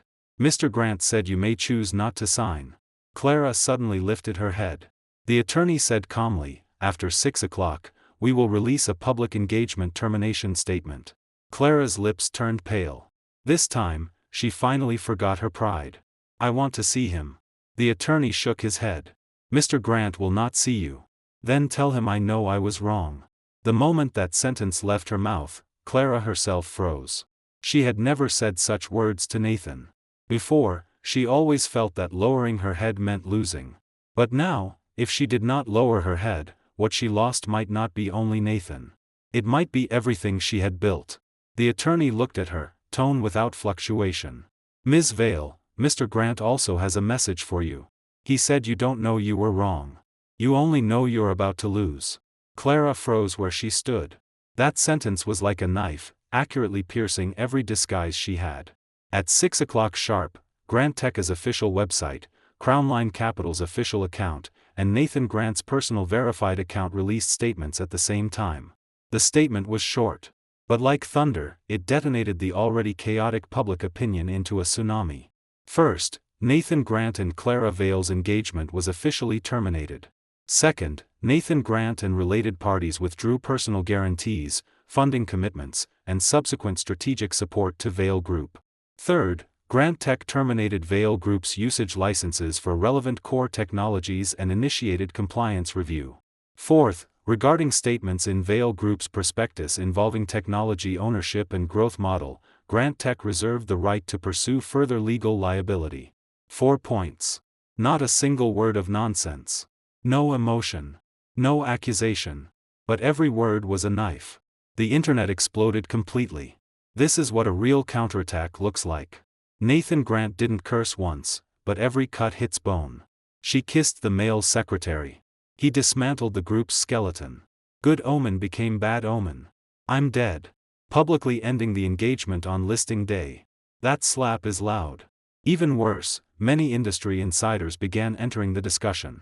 Someone posted old news from 3 years ago about Nathan helping Vale Group finance. Someone dug up the overlap between Grant Tech's early patents and Vale Group's core products. Someone anonymously revealed that before the listing, Vale Group had repeatedly relied on Nathan's personal credit backing to stabilize investors. Public opinion completely reversed. At first, everyone had been eating a romantic scandal. Now, everyone understood. This was not gossip between a female CEO and a male secretary. It was a hidden true contributor of many years being publicly trampled on by his fiancée on listing day. And he did not cry. Did not argue. Did not entangle. He simply took back everything he had given. That was the cruelest blow. Inside Vale Group's building, Clara looked at the statement, hands and feet icy. She had not signed the agreement. She thought Nathan was only scaring her. She thought before 6, he would at least call her. But he did not. The moment time arrived, the statement went out. Punctual. Calm. Decisive. Like a cut that had been prepared long ago. The PR director was almost crying. Ms. Vale, what do we do now? The entire internet is cursing us, the exchange inquiry letter has arrived, and the board requires a full explanation by 8 tonight. Clara sat in her chair, eyes fixed blankly. Evan was no longer beside her. After the audit report was exposed, the board suspended him and required him to cooperate with the investigation. But before he left, the way he looked at her was full of resentment. That look sent chills through Clara's heart. She suddenly remembered something Nathan had once said. Evan Cole has bad intentions. Don't let him touch core matters. How had she replied then?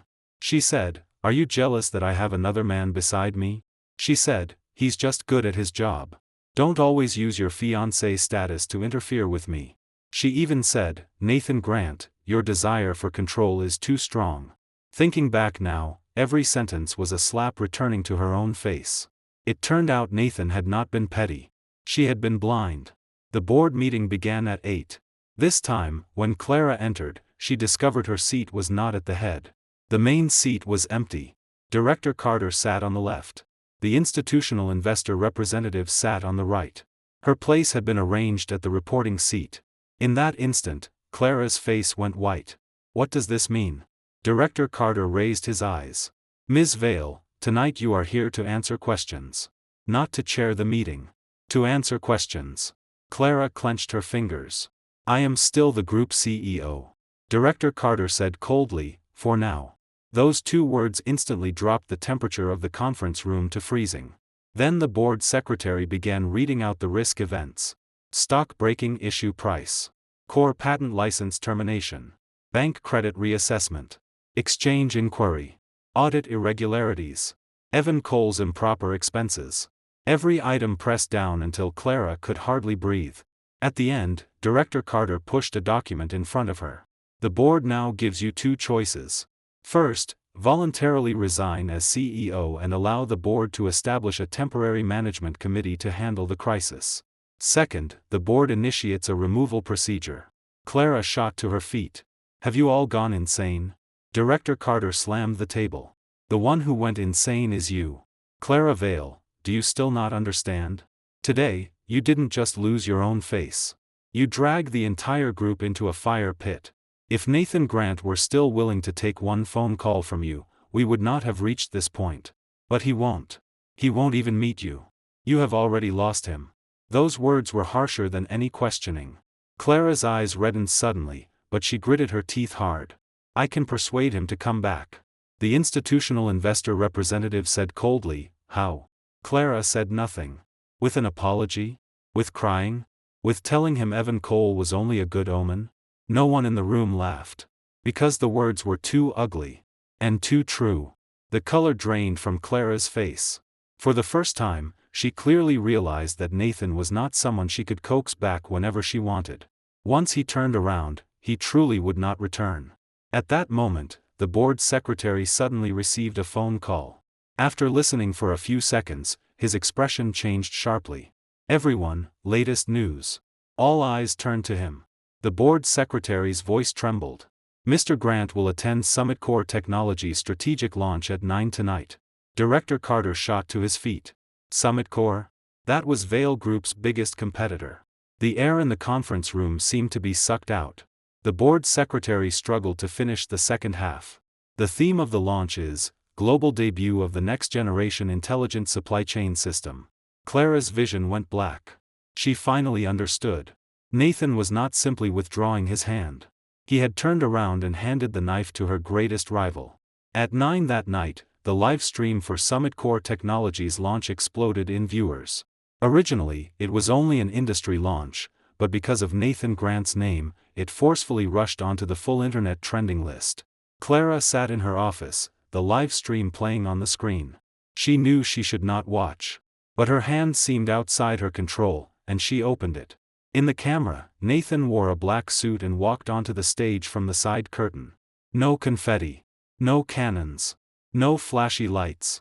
But the moment he appeared, the atmosphere of the entire venue changed. The chairman of Summit Core personally stood to welcome him, and when extending his hand, his posture even carried a hint of respect. Mr. Grant, welcome. Nathan shook his hand, expression light. Applause rose below the stage. Steady. Deep. Not the noisy warmth of the afternoon, but with far more weight. The host introduced. Today, Summit Core Technologies officially announces a deep strategic partnership with Grant Tech. Both parties will jointly launch the next-generation intelligent supply chain system. The system's core architecture was independently developed by Grant Tech. Clara's fingers tightened sharply. Independently developed. Those 4 words stabbed into her ears like needles. Because Vale Group's prospectus had once packaged similar technology as an important component of its self-developed system. Back then, Nathan had reminded her. Don't make the wording too absolute. Technology ownership must be written clearly. She had found it troublesome. And ugly.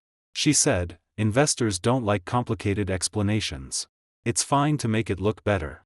Nathan had been silent for a long time then, but in the end, he still helped her suppress the risk.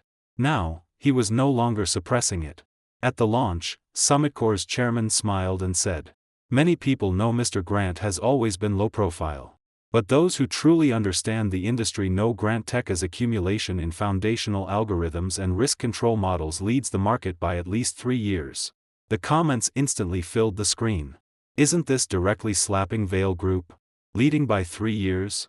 Then what was Vail's technical moat before? Understood. Nathan Grant was the technology source. Clara Vail personally sent her god of wealth to her competitor today. Then the screen changed. The new system demonstration began. The instant the data ran, Clara's face turned frighteningly pale. She understood it. This system was faster, steadier, and more complete than the version Vail Group currently used. If the system in Vail's hands was an old skeleton Nathan had lent her, then Summitcore's new launch was the true blade he had kept hidden. And that blade was now aimed at Vail Group.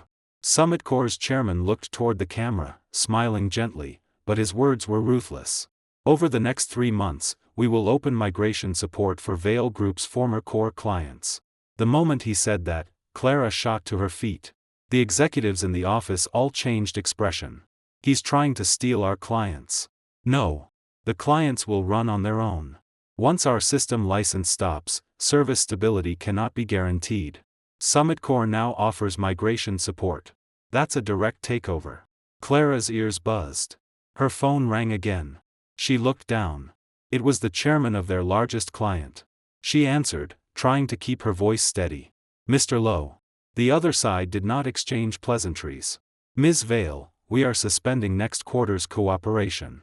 Clara's face changed. "Mr. Lowe, things are not what the outside world says. I don't care who you kissed." Mr. Lowe's voice was cold. "I only care whether the system remains stable." Clara's throat tightened. "We will handle it." "How?" "Nathan Grant is already cooperating with Summitcore." He paused. "Ms. Vail, business is not romance. You offended the person who can truly guarantee the system. We cannot gamble with you." The call ended. Then the second call. Third call. Fourth call. Core clients one after another proposed suspension, reassessment, and transfer to Summitcore. Every phone call was a brick being removed from the wall of Vail Group. Clara stood in the center of the office, feeling true fear for the first time. She had always thought Nathan was too quiet. Quiet to the point of seeming harmless. Only now did she know that a person who truly held cards did not need to shout. He only needed to turn away. And the city behind her began collapsing. The live stream continued. The launch entered the signing segment. Summitcore's chairman handed Nathan the contract. Nathan lowered his head and signed. The camera gave him a close-up. His expression remained calm. No pride. No pleasure from revenge. He did not even deliberately look toward the camera. But as Clara watched him, it hurt more than any sarcasm. Because she knew clearly. He did not stand on Summitcore's stage to anger her. He truly did not want her anymore. Along with her, he did not want Vail Group anymore. After signing, reporters asked questions. One asked directly, "Mr. Grant, the outside world is paying close attention to the change in your relationship with Vail Group. Is your choice to cooperate with Summitcore tonight targeted at Vail?" The whole venue went quiet. Clara held her breath. She thought Nathan would at least leave some room. But he lifted the microphone and said only one sentence. "Business choice. I don't discuss old feelings." Old feelings. When those 2 words fell, Clara's eyes instantly reddened. So what she was desperately trying to save had become old feelings to him. A reporter continued. "What do you think of Ms. Vail's explanation today at the listing ceremony?" Nathan lowered his eyes, his tone light as water. "She said it was joy." He paused for half a second. "I respect that." The comments went crazy. "This is top-level sarcasm." "Respect, but withdraw funding." "Respect, but terminate engagement." "Respect, but give the core technology to your competitor." Clara could no longer watch. She abruptly shut off the live stream. The office fell into dead silence. No one dared speak. Until an argument sounded outside. "I want to see Ms. Vail." It was Evan. He was stopped outside by security, his voice sharp, completely gone of the dignity he had on stage during the day. "Clara Vail. You can't treat me like this. Everything I did was for you." The door was shoved open. Evan rushed in, disheveled. His tie was crooked, hair messy, eyes bloodshot. The moment he entered, he stared hard at Clara. "You're going to push me out to take the blame?" Clara looked at him coldly. "You know what you've done." Evan laughed viciously. "I know. What about you?" He took a USB drive from his pocket and held it up. "Clara Vale, don't forget. Many things were not signed by me alone. If you make me die, I'll drag you down with me." Everyone in the office changed expression. Clara looked at the USB drive in his hand, her heart sinking inch by inch. She finally saw clearly that the person she had lifted onto the stage today to humiliate Nathan was not a lifeline. He was the bomb that would detonate her. Evan was taken into a small conference room. After the door closed, Clara left only the legal director and 2 trusted aides. Evan sat opposite her, no longer holding his usual obedience. He tugged at his tie and sneered at her. "What, done pretending?" Clara's eyes were cold. "What exactly do you want?" "I want to live." Evan leaned back. "Ms. Vale, you can't even save yourself now, so stop acting like a CEO. Once the audit report comes out, the board will definitely take me down. But you were the one who promoted me into core management. You approved the expenses. You silently allowed the materials." Clara clenched her fists. "When did I allow you to alter data?" Evan smiled. "You didn't say, alter the data. But you said the roadshow figures had to look good. You said the capital market only cares about growth stories. You also said Nathan Grant was too conservative, that everything had to be compliant, and he would never achieve anything big." With every sentence, Clara's face grew paler. She had indeed said those words. But she had never imagined Evan had recorded them. Evan stared at her, his eyes fierce. "You looked down on Nathan Grant, so I cursed him along with you. You didn't want him standing at the front, so I blocked him for you. You wanted to prove you could win without him, so I performed with you. Now the performance failed, and you want me to die alone? Clara Vale, there's no such cheap deal." Clara trembled with anger. "Evan Cole, you disgust me." Evan's expression stiffened. Then his smile became even uglier. "Disgust? When you kissed me on stage this afternoon, why didn't you find me disgusting?" Clara shot to her feet. "Shut up."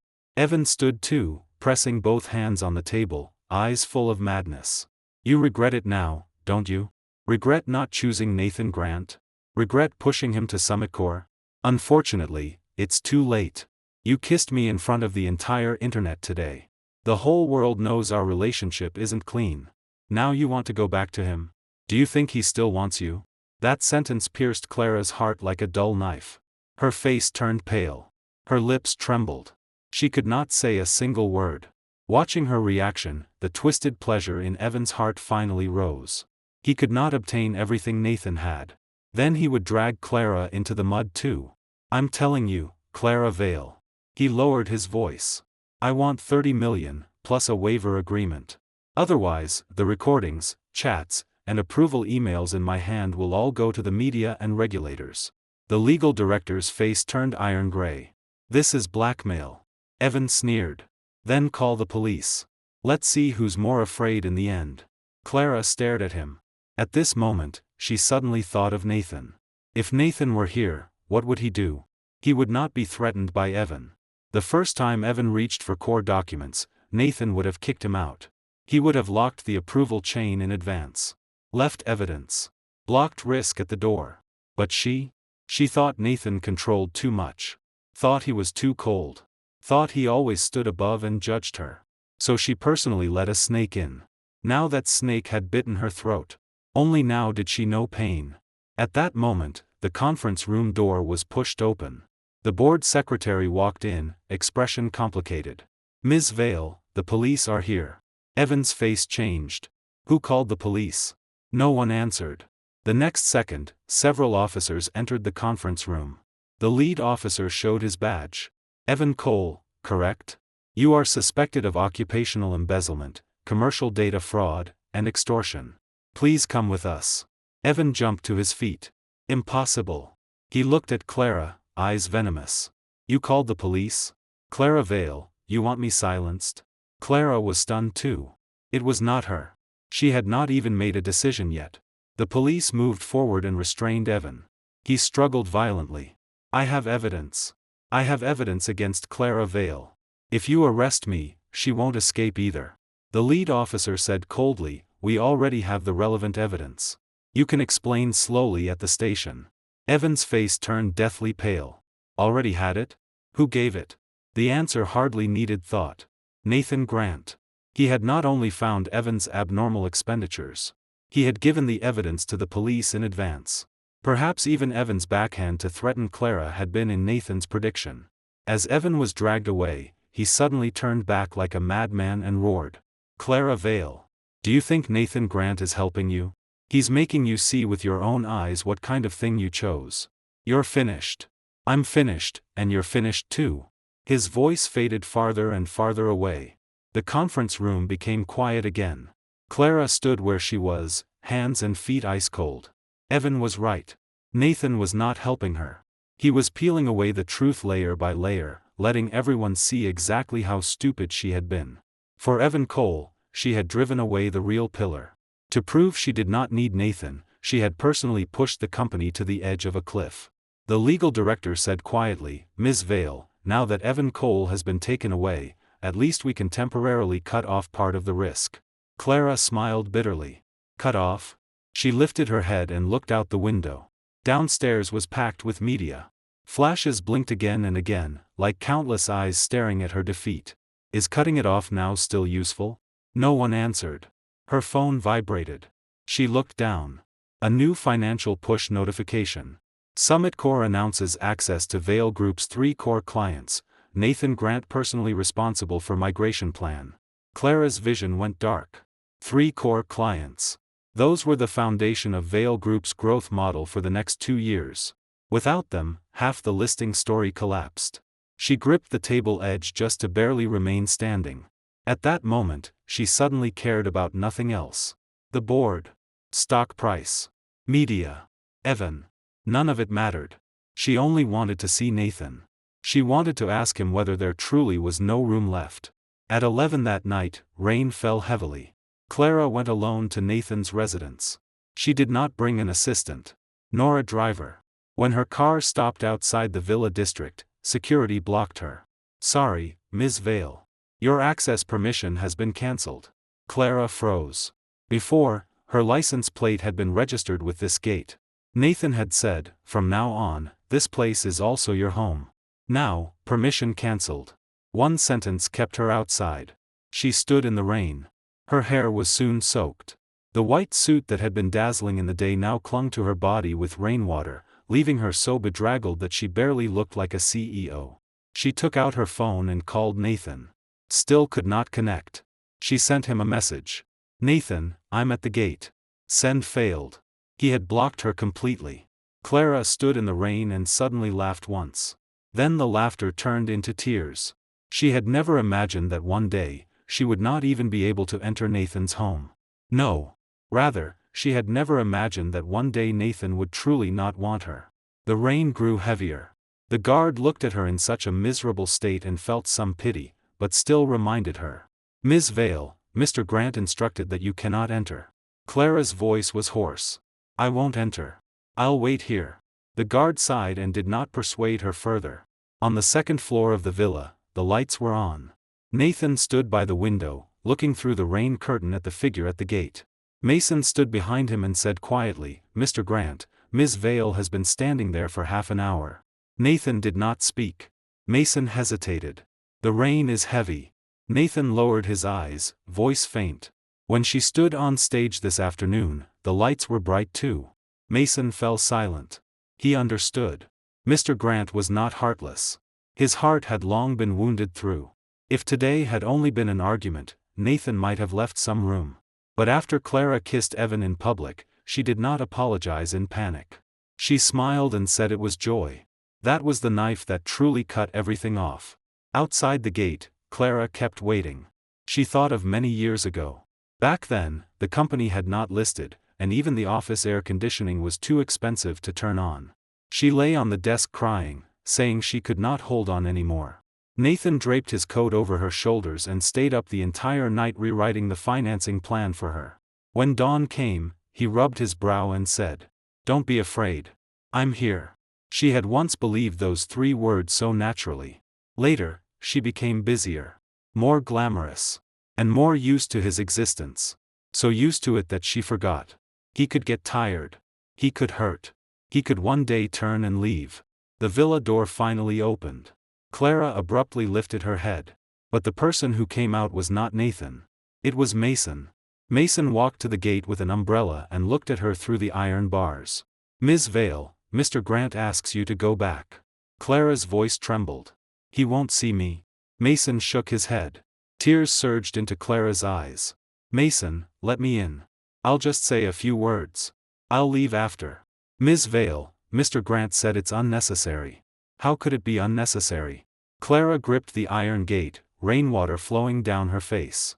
"So many years between me and him, how could it be unnecessary?" Mason looked at her, with no gloating in his eyes. Only a kind of indescribable calm.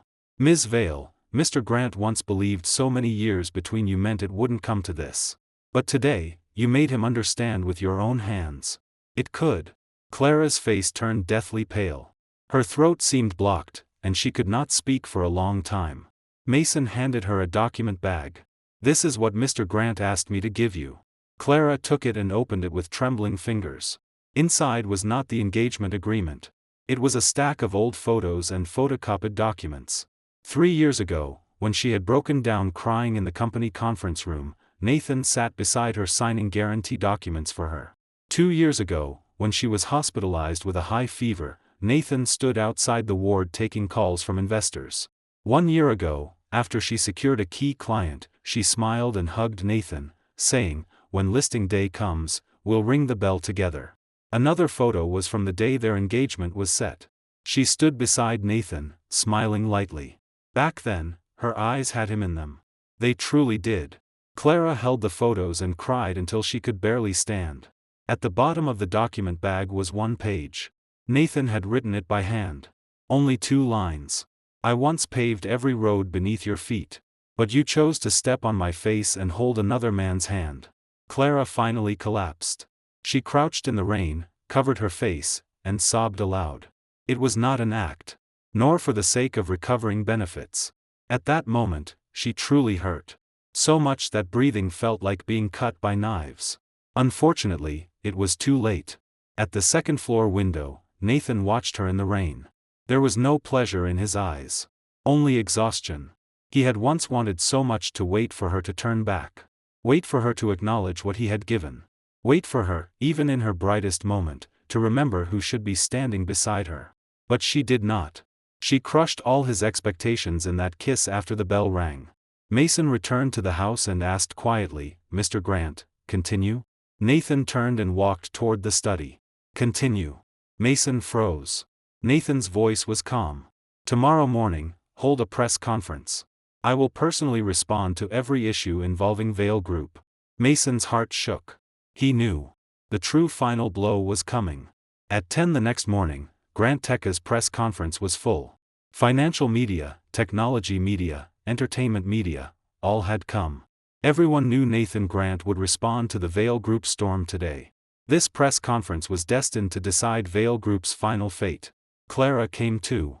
She had no right to enter the inner venue and could only sit at the back of the media area. After a sleepless night, her face was pale and dark circles ringed her eyes. She had none of yesterday's listing day shine. Evan was not beside her. No assistant surrounded her. No cameras chased and praised her. She sat there like someone waiting for judgment. At exactly 10 o'clock, Nathan stepped on stage. The moment he appeared, the entire venue went quiet. No one dared shout randomly. Everyone could feel the aura around this man was too steady. So steady it made people afraid to offend him. Nathan walked to the front and swept his gaze across the room. When it passed over Clara, it did not stop. As if he had seen a stranger. Clara's heart suddenly hurt. After a brief opening from the host, Nathan picked up the microphone. "This press conference today will address only 3 things. First, the partnership between Grant Tech and Vale Group ends here. Second, all technical, financial, and credit support Grant Tech and I have provided to Vale Group over the past few years has complete contracts and records. Third, If Vail Group has made false disclosures, unauthorized usage, or misleading statements to investors, Grant Tech will pursue legal responsibility according to law. As soon as he finished, the big screen lit up. First document. The personal guarantee agreement from 3 years ago. Second. Grant Tech's patent licensing list. Third. Records of Nathan repaying Vail Group supplier debts. Fourth. Minutes from investment institution meetings. Every document clearly showed that Nathan was not simply the fiancé helping out the outside world imagined. He had used real money, technology, connections, and credit to lift Vail Group from the edge of bankruptcy to the listing stage. The reporters below erupted. Someone could not help muttering, "This isn't a backer. This is half a founder." Another reporter immediately rebutted, "Half? Without him, Vail wouldn't even be alive now." Clara sat in the back row, her face white as paper. She had seen all these documents before. But only when they appeared one by one on the big screen and were seen by everyone did she truly understand how harsh her line from yesterday, "It isn't the contribution of any one person," had been. Nathan had not exaggerated. He had even been very restrained. He did not say how many nights he had stayed awake. Did not say how much anger he had endured. Did not say how many better opportunities he had given up for her. He simply laid out the evidence. And it was enough to shatter all her dignity. The reporter Q&A began. The first question was sharp. "Mr. Grant, do you believe Ms. Clara Vail intentionally concealed your contributions?" Everyone looked at Nathan. Clara looked at him too. Her fingers gripped the hem of her clothes tightly. Nathan was silent for a moment. "I do not evaluate her motives." Clara had just begun to breathe when he continued. "I only state the result. The result is that in the success story Vail Group presented to the public, the key role of Grant Tech and myself was long diluted or blurred. That is unfair to investors, unfair to the market, and unfair to the person who truly bore the risk." Tears instantly rushed into Clara's eyes. He did not curse her. But every word weighed more than a curse. The second reporter asked, "Do you regret helping Vail Group before?" When the question fell, the scene quieted. Nathan held the microphone, eyes light. "No." Clara suddenly looked up. Nathan said, "When people make choices, they can only be responsible for the sincerity they had at the time. I helped her back then because I was willing. Today, I leave because I am awake." The moment that sentence came out, many people fell silent. Clara's tears finally fell. She remembered the Nathan from before. The countless times he had cleaned up her mess behind her. The countless times he had pulled her from the mud when she was most defeated. He had never regretted helping her. He was simply awake now. The final question was the one everyone cared about most. "Mr. Grant, Vail Group's stock price has plunged, clients are leaving, and it faces inquiries. Would you consider cooperating again to help Vail survive the crisis?" Clara held her breath. She placed almost all her hope on this second. As long as Nathan said, "I'll consider it. Even if only, it depends," Vail Group would still have a chance to breathe. But Nathan did not hesitate. "No." 2 words. Clean and decisive. The light in Clara's eyes shattered completely. The reporter pressed, "No possibility at all?" Nathan looked into the camera. "Business cooperation is built on trust. When trust is gone, contracts can be terminated. Feelings are the same." Clara sat in the back, her body swaying. That sentence was not said to the reporter. It was said to her. After the press conference, Nathan left through the backstage passage. Ignoring the staff stopping her, Clara chased him. "Nathan!" Nathan stopped. This was the first time after the storm that he truly stopped and faced her. Clara's tears fell instantly. "I was wrong." Her voice choked. "I really know I was wrong." Nathan looked at her. His eyes were so calm that they scared her. She would rather he scold her, resent her, question her. But he did not. He only looked at her like someone unrelated to him. Clara panicked and reached out, wanting to grab his sleeve. "I didn't mean to hurt you that day. I just wanted so much to prove myself." Nathan avoided her. The motion was small, but decisive enough. Clara's hand froze in midair. Nathan spoke lightly. "To prove yourself, you do not need to humiliate someone else." Clara's face went pale. "I can apologize publicly. I can resign as CEO. I can hand over everything involving Evan Cole. I can change anything." "Nathan, give me one more chance. Nathan looked at her and was silent for a long time. So long that Clara thought he had softened. But in the end, he said only one sentence. Clara Vale, I gave you too many chances. The last one was before the bell rang. Clara's whole body shook. She remembered. Before the bell rang, he had asked her whether she still remembered appearing together. She had said, "Don't add trouble." So that had been the last chance. She had pushed it away with her own hands. Nathan turned to leave. Clara stood where she was and suddenly shouted through tears, "Then did you ever love me?" The hallway fell quiet. Nathan did not turn back. "I did." Tears poured from Clara's eyes. Then she heard him say, "That is why this ends here." 3 days later, Vale Group experienced its true collapse. The exchange inquiry letter went public. Bank credit was frozen. All 3 core clients switched to Summit Core. 2 business lines were forced to suspend service because the core system license had ended. Evan Cole's occupational embezzlement case continued to ferment, pulling in multiple internal personnel involved in improper approvals. The board could no longer withstand public opinion and capital pressure. It formally issued an announcement. Clara Vale resigned from her position as Group CEO. A temporary management committee would take over company operations. The moment the announcement went out, Vale Group's stock price plunged again. The once glorious listed female CEO had gone from capital market darling to internet joke in only 3 days. Most ironically, many media outlets placed her smiling photo from the bell ringing beside the cold resignation announcement. The headlines were harsher than the last. She kissed away her own backer. 3 days after listing, CEO steps down. From ringing the bell to ringing the death knell, all because of Evan Cole. Clara sat in the empty CEO office, looking at the company development photos on the wall and removing them one by one. The first was her first financing. The second was her and the team working overnight on the product. The third was her and Nathan standing at the factory entrance. In that photo, she smiled with exhaustion, but also peace. Because Nathan stood beside her. She reached out and touched his face in the photo, tears dropping one by one. The secretary knocked and entered, whispering, "Ms. Vale, the board requires you to vacate the office this afternoon." Clara closed her eyes. "I know." The secretary hesitated. "Also, Mr. Grant sent someone to retrieve several personal items." Clara abruptly lifted her head. "What personal items?" "The documents he left here before, his cufflinks, and that fountain pen." Clara's heart hurt. That pen had been her birthday gift to him. It had not been expensive. Back then, the company was still struggling, and she could not afford anything too costly. But Nathan had used it for many years. Now, he even wanted to take that pen away. He truly wanted to clean himself out of her life, piece by piece. In the afternoon, Mason came. Clara personally handed him the box. Her voice was hoarse. "Is he doing well?" Mason accepted the box. "Mr. Grant is doing very well." Clara gave a bitter smile. "Very well. Without her, he was doing very well." Her throat tightened. "Can you help me pass along one sentence?" Mason neither agreed nor refused. Clara whispered, "Tell him I regret it." Mason looked at her. "Ms. Vale, there's no need to pass that sentence along." Clara froze. Mason said calmly, "Mr. Grant knows. But regret does not change the result." Clara's face turned deathly pale.